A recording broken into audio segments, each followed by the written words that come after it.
Aujourd'hui, nous allons réviser la monarchie absolue et la puissance du royaume de France au XVIIIe siècle.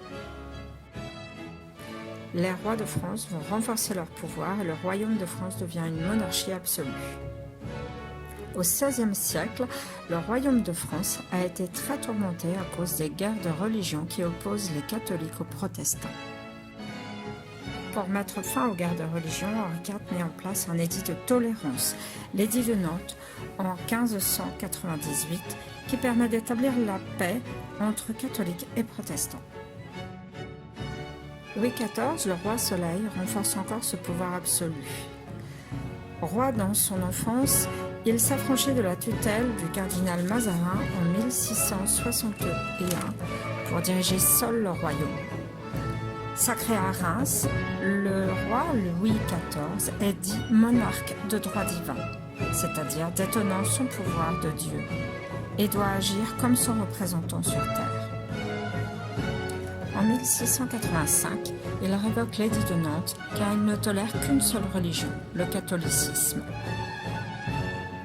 Il est appelé le roi très chrétien et exige la même chose de ses sujets, qu'ils soient chrétiens et catholiques. Ainsi, de son château de Versailles et entouré de sa cour, il contrôle toute la société d'ordre. Il met en place la plus puissante armée d'Europe. Il attire à la cour de France les artistes qui travaillent pour lui, comme Molière ou Lully, compositeur italien. Il contrôle les publications, c'est la censure. Et par une simple lettre de cachet, il peut punir et envoyer quiconque en prison, sans aucune procédure judiciaire. Il règne de 1661 à 1715 de façon incontestée et est un des plus grands souverains d'Europe qui a redonné sa lettre de noblesse à la royauté française. Louis XV et Louis XVI lui succèdent en tant que monarque absolu de droit divin.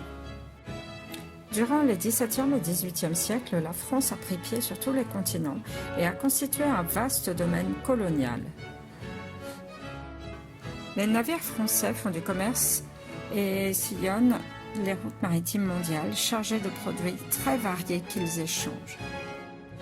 Ce commerce international enrichit le royaume de France, comme beaucoup de royaumes d'Europe de l'Ouest. Parmi les produits échangés, le commerce des esclaves connaît un essor inégalé au XVIIIe siècle. Il prend sa place dans le commerce triangulaire. Ces esclaves servent à produire des marchandises de plus en plus prisées en Europe, comme le sucre, le cacao, le café, le tabac.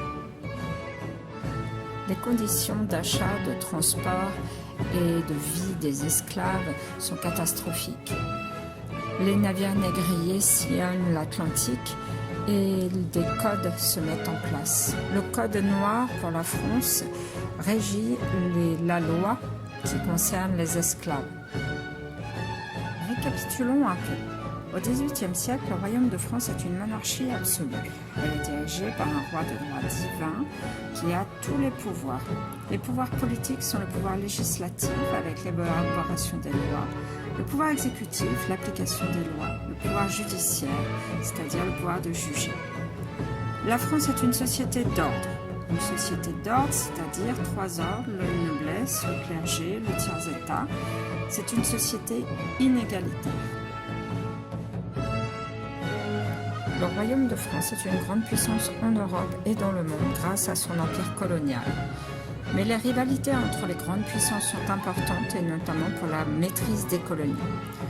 Ces colonies qui par ailleurs assurent l'enrichissement constant tout au long du XVIIIe siècle.